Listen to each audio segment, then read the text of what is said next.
दोस्तों, मैं Tony news TV channel का हेड। इस वक्त हम हैं वाशी नवी मुंबई सेक्टर 16 में शिवसेना की ऑफिस है और आज हमारे साथ हैं मिस्टर विट्ठल मोरे।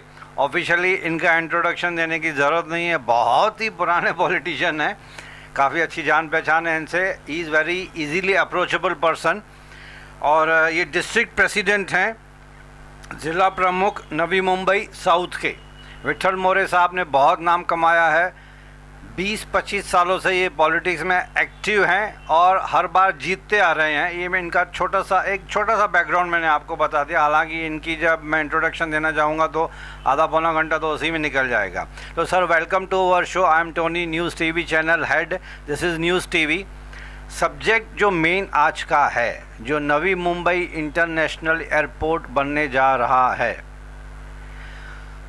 कल परसों जब हम उल्वे, उरन और ये साइड में गए थे तो वहाँ की डिमांड थी, वहाँ की एक पार्टी आप जानते होंगे PWP, और उनके वर्कर्स या इवन जनरल पब्लिक जो उरन, उल्वे आसपास के एरिया में हम लोग ने लोकल बाइट्स लिए लोगों के, तो उनका कहना था कि international airport late mister DB Patil Saheb के नाम पे होना चाहिए।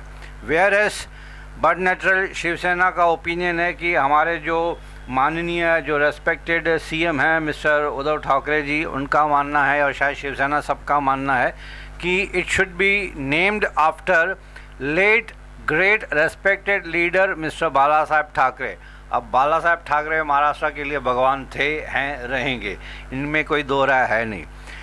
सर, इस मुद्दे को कैसे सॉल्व होगा और आपका अपना खुद का विचार क्या है? सबसे पहला मैं आपको धन्यवाद देता हूँ कि आप हमारे पार्टी के लिए, शिवसेना के लिए, आप मेरे से जो हमारे विचार है, जो इंटरनेशनल एयरपोर्ट के नामकरण के बारे में, वो जानकर आप दुनिया को, सभी लोग को वो समझना चाहते, बताना चाहते। सबसे पहले ये जो नवी मुंबई इंटरनेशनल एयरपोर्ट है, अंतर्राष्ट्रीय विमान अड्डा, उसको नवी मुंबई के किनारे डेवलप वो कर रहा है। उसका काम केंद्र सरकार ने सिडको के जिम्मेदारी पर दिया है और वो काम चल रहा है, बड़े जोर से चल रहा है। सभी वहाँ के जो कॉन्ट्रैक्ट्स हैं, वहाँ के लोकल लोगों को, लोकल कॉन्ट्रैक्टर्स को, पहले तो ग्लोबल कॉन्ट्रैक्ट इंटरनेशनल को देते, लेकिन वो अभी सभी यहाँ के लोगों को कॉन्ट्रैक्ट्स मिल रहे हैं, वो सबसे अच्छी बात है। अभी रही बात नामकरण की, नामकरण के लिए जो प्रोसीजर है, वो प्रोसीजर से वंदनीय शिवसेना प्रमुख बाला साहेब ठाकरे जी का नाम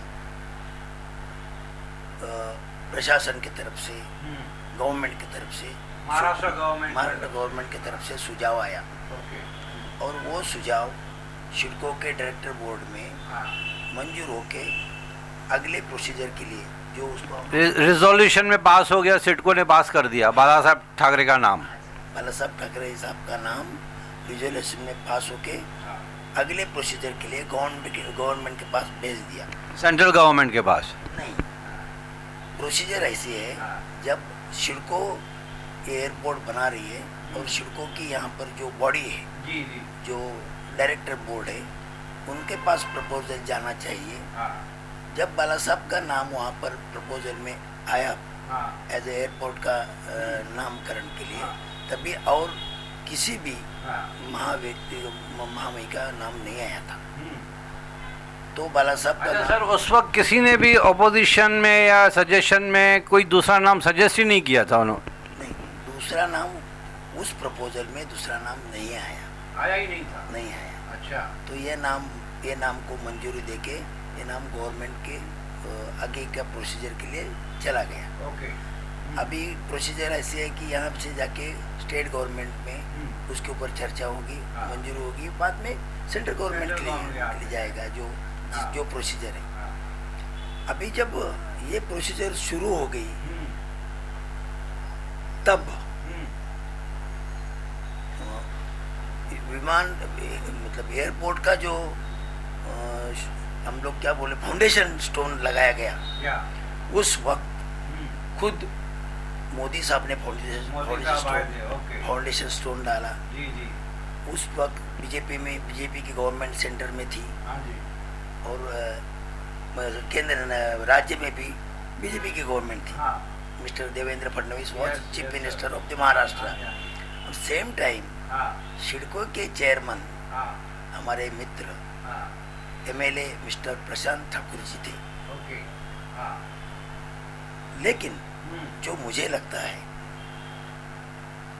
प्रशांत ठाकुर जी ने ये नाम देने के लिए उनको वो बराबर समझे नहीं। अच्छा। उनका नाम देने का बराबर समझे नहीं, या उन्होंने जानबूझकर दिया नहीं। अच्छा। ये मुझे मालूम नहीं। मैं उनको ब्लेम नहीं करना चाहता हूँ, लेकिन प्रपोजल में सिर्फ बाला साहब का नाम आया और उसकी प्रोसीजर शुरू हुई। वो वर्बली उस टाइम पे डिस्कस हुआ होगा, verbally at the time of foundation stone. Verbally हो सकता है, लेकिन प्रोसीजर फॉलो करना जरूरी है। और पूरे पूरे देश में इनकी पावर थी। तो सिडको में भी यही चेयरमैन थे, तो उन्होंने नाम देना चाहिए था, लेकिन उन्होंने नहीं दिया। उसके कारण अलग है, वो वहाँ के लोगों को मालूम है कि दिबा पाटिल साहब आखिर में उनको शिवसेना में ज्वाइन होना पड़ा। डीबी पाटिल साहब को मैं वही बोला, ये स्टोरी आप लोग को मालूम नहीं है। नहीं मालूम है। डीबी पाटिल साहब ये ऐसे नेता है, उनको यहाँ के मतलब खाली प्रोजेक्ट अफेक्टेड लोग रिस्पेक्ट करते हैं, ऐसे नहीं। हमारे जैसा भी एक कार्यकर्ता उनको बहुत रिस्पेक्ट करते हैं। अच्छा, उसका ये बड़ी बात है सर। उसका कारण ये है कि डीबी पाटिल साहब देखियो, पनवेल में वो टाइम में नगर पंचायत थी, वहाँ पर जनरल पब्लिक से चुन के आने वाले प्रेसिडेंट वो थे। He was the first president of Panvel Nagar Parishad, direct elected. उसके बाद में वो 5 बार एमएलए रहे, 5 बार महाराष्ट्र विधान सभा के। 2 बार एमपी रहे, 2 बार एमपी रहे, और 1 बार अपोजिशन लीडर रहे। इतना सब ये होने करने के बाद उनको अपने जो उनका सेका पक्ष, शेतकरी कामगार पक्ष, जो पार्टी जिस पार्टी से उन्होंने इतना काम किया, PWP, वो पार्टी से इतना काम उन्होंने किया, इतना लीडरशिप किया, यहाँ के प्रोजेक्ट अफेक्टेड को न्याय दिलाया। ऐसे एक महान लीडर को अपने पार्टी का इस्तीफा देना पड़ा। अच्छा, ये हम लोग को पता नहीं था। मालूम नहीं। ये इस्तीफा देने के बाद वो कहाँ गए? वो बाला साहब के पास गए। अच्छा। और बाला साहब ने उनका स्वीकार किया। सर, ये बाला साहब की मेरे ख्याल से डेथ हुई थी 2012 के आसपास। ये बात मैं क्या बोला, 1996 की बात है ये। अच्छा, इतनी पुरानी बात बता रहे हैं आप, 1996 की। हाँ। अच्छा। तो उस वक्त बाला साहब ने उनको शिवसेना लीडर का दर्जा दिया। अच्छा। और तुरंत वहाँ पर अपने देश में एमपी का इलेक्शन हो गया। उस इलेक्शन में दिबा पाटिल साहब को रायगढ़ से Shiv Sena candidate of member parliament का टिकट दिया बाला साहब ने, खासदार किया था। और उन्होंने कॉन्टेस्ट किया है शिवसेना कैंडिडेट। लेकिन उस वक्त उनके सामने कौन खड़े रहे? मिस्टर राम सेठ ठाकुर। अच्छा। उन्होंने, मैं क्या बोल रहा हूँ, देखिए महान लीडर है, लीडर थे। उन्होंने सभी लोग को न्याय दिलाया और एक नवी मुंबई का नाम रोशन किया, रायगढ़ और नवी मुंबई का। ऐसे एक व्यक्ति को 2 बार वो एमपी रह चुके, और तीसरी बार उनको शिवसेना ने टिकट दिया। क्यों शिवसेना को ज्वाइन किया उन्होंने? इसके लिए अगर उनको उस टाइम में इतना जो आज सब लोग, वो तो बट नेचुरल, उनके ऊपर प्यार हमारा भी है, बाकी लोग का तो है ही है। उस वक्त अगर उनको अनअपोज चुन के उनको अगर दिल्ली में भेजते थे, तो 3rd टाइम उनको खासदार की मिलती थी, MP थर्ड टाइम होते थे member parliament. But unfortunately lost when he stood from Shiv Sena. वो हार गए हर गए क्यों? क्योंकि सामने भी एक दिग्गज लीडर खड़े थे। उनको हराया गया, ऐसा मैं बोलूंगा। अच्छा। क्यों? उनके पास इतने पैसे नहीं थे और शिवसेना के पास भी इतने पैसे नहीं थे, ओके। तो वो हार गए।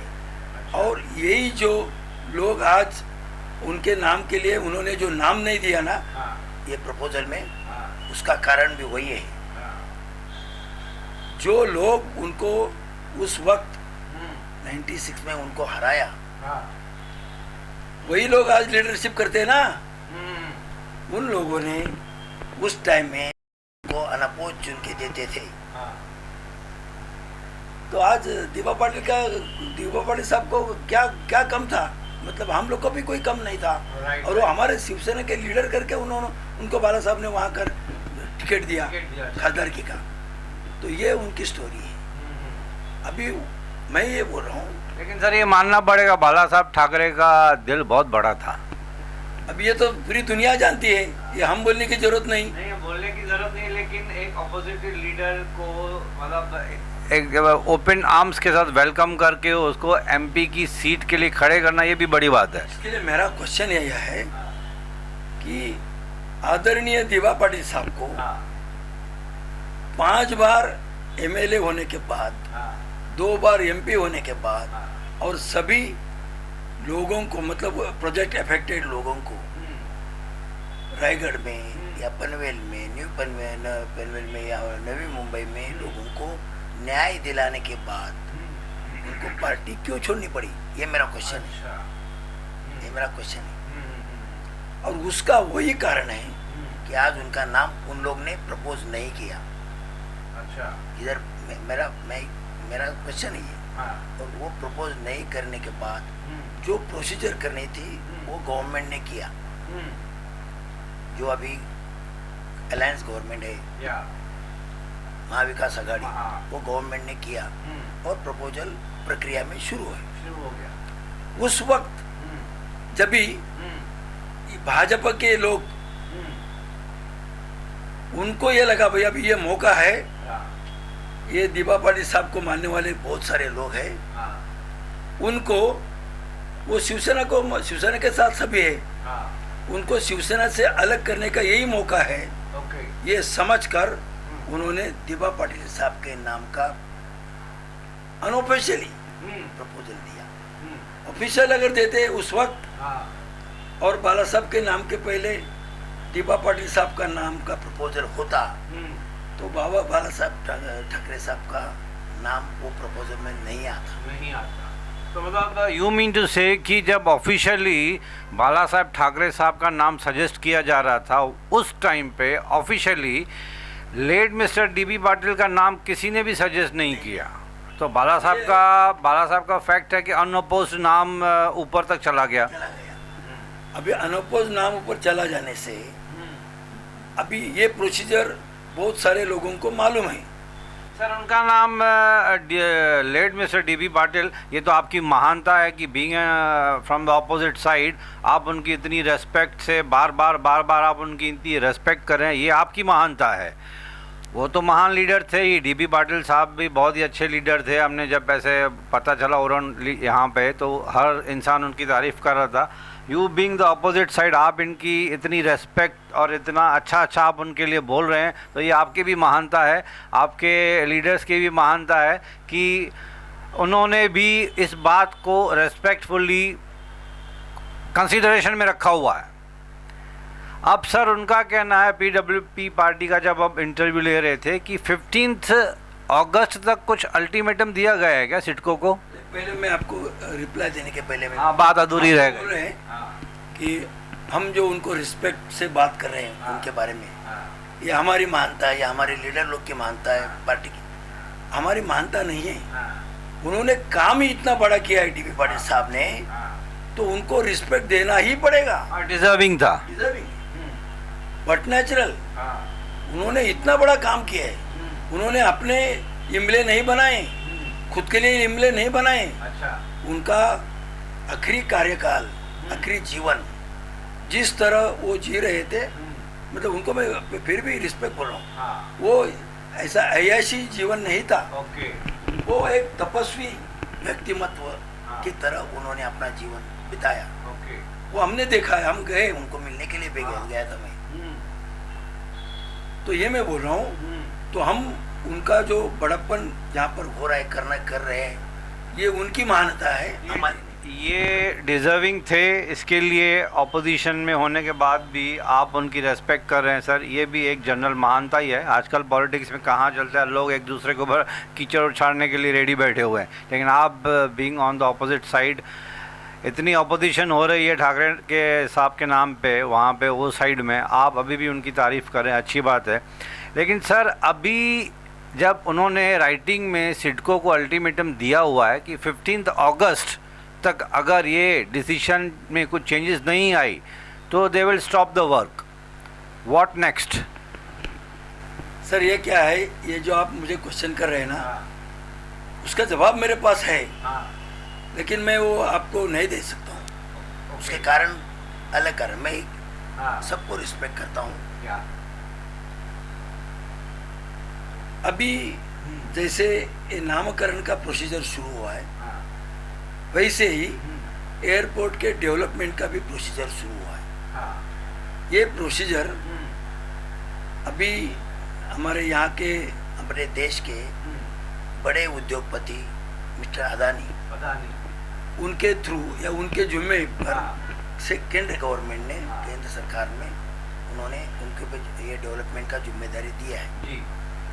अभी उसी काम को रोकने का अगर कोई ऐलान करे तो उसकी जिम्मेदारी अदानी साहब करेगी या गवर्नमेंट करेगी, या सेंट्रल गवर्नमेंट का हेडेक है वो, उसकी जिम्मेदारी हम पर नहीं है, आपका नहीं है, ये बात बराबर है। और हम उसका जवाब देना जरूरी नहीं है, कंट्रोवर्शियल भी हो जाएगा और जरूरत भी नहीं है। जरूरत नहीं है। कंट्रोवर्शियल हो सकता है, मैं अभी अच्छी बात करता हूँ, वो भी बात कंट्रोवर्शियल हो सकती है। देखो क्या है, हर बात को दो साइड है, तो किसी को अच्छी साइड लगती है, किसी को बुरी साइड लगती है। हम किसी को बिल्कुल मतलब यहाँ पर काउंटर नहीं कर रहे, लेकिन ये जो आपने क्वेश्चन किया, उस क्वेश्चन का जवाब हम दे सकते हैं, लेकिन हम नहीं देंगे क्योंकि हमारी जिम्मेदारी नहीं है। जिन्होंने ऐलान किया वो उनकी जिम्मेदारी है, और जो airport central government through CIDCO बना रहे हैं, मतलब अभी अदानी जो उद्योगपति है उनके थ्रू बना रहे हैं, वो अदानी की जिम्मेदारी है, उसका जवाब देना मैं जिम्मेदार नहीं हूँ। अच्छा सर, ये आपके साथ जो कांग्रेस और एनसीपी है, उनका क्या ओपिनियन है इसके बारे में? बस यही गवर्नमेंट का ओपिनियन है, वो गवर्नमेंट में, मतलब वो फुल सपोर्ट कर रहे हैं बाला साहब ठाकरे के नाम पे? सर वो गवर्नमेंट का ओपिनियन है, वो किसी एक पार्टी का नहीं। अभी वंदनीय बाला साहब ठाकरे हमारे लिए, मैं हम वंदनीय बोल रहे, पूजनीय बोल रहे, उनके वजह से उनके बदौलत आज हम यहाँ बैठे हैं, आज हम आम जनता में काम करते हैं। उनका आशीर्वाद और उनकी जो सीख है, उसके वजह से हम काम कर रहे हैं। तो उसमें हम तो बाला साहब का नाम प्रपोज करेंगे, लेकिन अभी गवर्नमेंट में हमारे उनके बेटे आदरणीय उद्धव साहब, या हमारे पक्ष प्रमुख है, बाला साहब के बेटे हैं और चीफ मिनिस्टर है, वो चीफ मिनिस्टर है, इसके लिए नाम नहीं दे रहे। ये गवर्नमेंट में जो तीनों पार्टियां हैं, उनके एक मत हो गई उनका, इसके लिए नाम दिया जा रहा है। अच्छा, मतलब कांग्रेस एंड एनसीपी का भी फुल सपोर्ट है? बट नेचुरल सर, नहीं तो गवर्नमेंट कैसे टिकेगी? गवर्नमेंट कैसे टिकेगी, ये बोल रहा हूँ। इसके लिए जो काम चल रहा है थ्रू गवर्नमेंट चल रहा है, स्टेट गवर्नमेंट, मतलब through full following official procedure. Yes. अच्छा सर, अभी भी ये प्रपोजल महाराष्ट्र गवर्नमेंट के पास ही अटका हुआ है, it has not gone to central government of India? वो प्रोसीजर में है, अटका हुआ ऐसा नहीं बोल सकते। अभी भी मतलब यहीं तक है, महाराष्ट्र गवर्नमेंट के पास ही है? यहीं तक है, वहाँ तक है, मैं नहीं बोल सकता हूँ। Procedure has started. Okay, final decision will be taken by central government of India. अच्छा सर, बीजेपी फिर अभी क्यों अपोज कर रही है? अभी देखो, क्या बीजेपी अपोज कर रही है? मैं सवाल को थोड़ा रिफ्रेश कर रहा हूँ, we also don't want any controversy. क्या बीजेपी सच्ची में भी अपोज कर रही है? वो चाहती है कि डीबी पाटिल साहब का नाम आ जाए? हाँ, ये क्वेश्चन आपका बराबर है। बीजेपी को बाला साहब ठाकरे जी का नाम को अपोज करना नहीं है, लेकिन उनको ये दिखाना है कि हम डीबी पाटिल का नाम का प्रपोजल दे रहे हैं। अच्छा, सिर्फ दिखावा ही है। Okay, those who are BJP leaders they are showing only. Okay, हम लोग बाला साहब को अपोज कर रहे हैं और डीबी पाटिल साहब का नाम प्रपोज कर रहे हैं। ओके। लेकिन जो प्रोसीजर था वो प्रोसीजर फॉलो करने के लिए उन्होंने क्यों, उनको कौन मना किया था? कोई नहीं रोका था। राइट। तो गवर्नमेंट ने जब ये प्रोसीजर किया, प्रपोजल मंजूर हो गया, तभी इनको जाग आई। तो इसके लिए मैं बोल रहा हूँ, इनको खाली शो करना है अच्छा, कि हम बाला साहब को अपोज कर रहे हैं और डीबी पाटिल साहब को नाम उनका प्रपोज कर रहे हैं। ये दिखावा है। उनको बीजेपी को डीबी पाटिल साहब के ऊपर प्यार नहीं है। उसका एक उदाहरण देता हूँ मैं आपको। अच्छा। पहला उदाहरण तो दे दिया। अगर डीबी पाटिल साहब के ऊपर प्यार विश्वास इनका होता तो वो जो मेंबर पार्लियामेंट का इलेक्शन में उनको अनअपोज चुन के देते।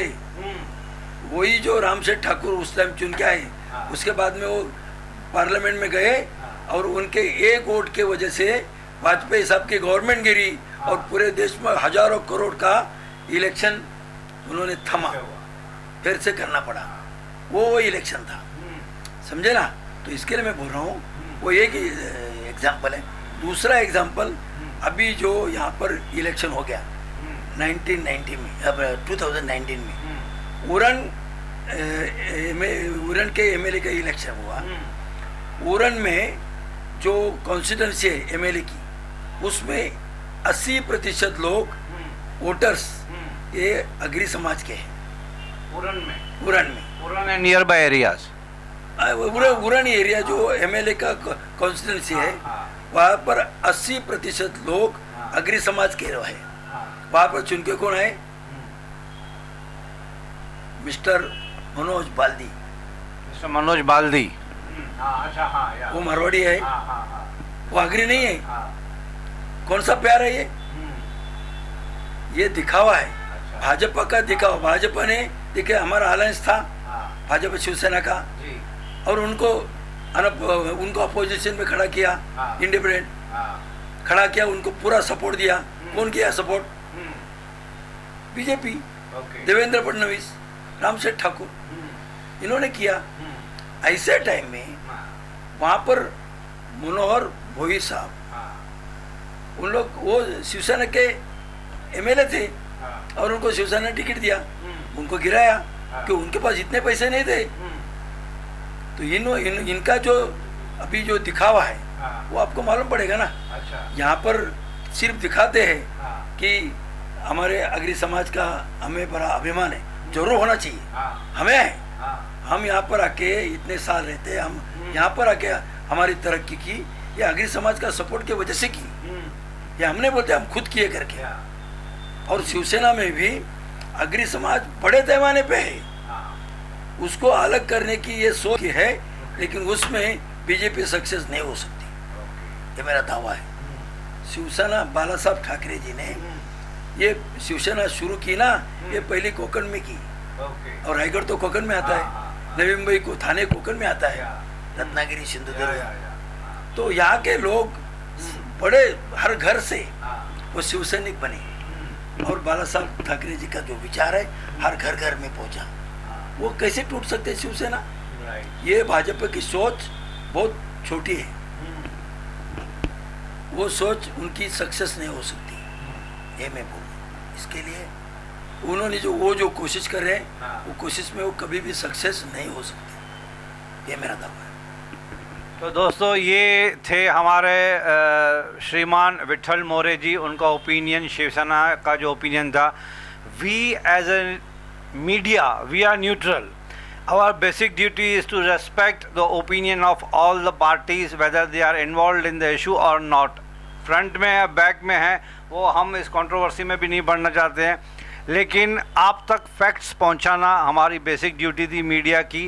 We respect all the political parties, all the political leaders, and we respect their individual opinions also. पहले PWDP का इंटरव्यू लिया था हमने, आज हमने विट्ठल मोरे साहब का टाइम लेके, we are thankful to you sir कि आपने इतने बिजी शेड्यूल में से टाइम निकाला. We are genuinely thankful from a bottom of our heart. और इसमें दो राय तो है नहीं कि बाला साहेब ठाकरे की इज्जत पूरे महाराष्ट्र में नहीं, पूरे इंडिया में है। मीनाताई को आज भी सब लोग माँ के दर्जे से नाम जानते हैं। और कोइंसिडेंस देखिए कि आज हमारे उद्धव साहब ठाकरे जो हैं, बाला साहब के बेटे, वो आज हमारे चीफ मिनिस्टर हैं। I think we individuals we all are happy with the functioning of mister Uddhav Thackeray. तो लेट अस होप कि कुछ जो कोई भी रिज़ल्ट आएगी अच्छी आएगी, इसमें फ़ायदा पब्लिक का होगा। पब्लिक चाहती है कि जल्द से जल्द एयरपोर्ट बन जाए, जल्द से जल्द ये इशू सॉल्व हो जाए। हम भी यही चाहेंगे कि जितना जल्दी इस पे सेंट्रल गवर्नमेंट डिसीजन ले ले उतना अच्छा है। We pay our sincere thanks to mister Vitthal More. Thank you very much sir.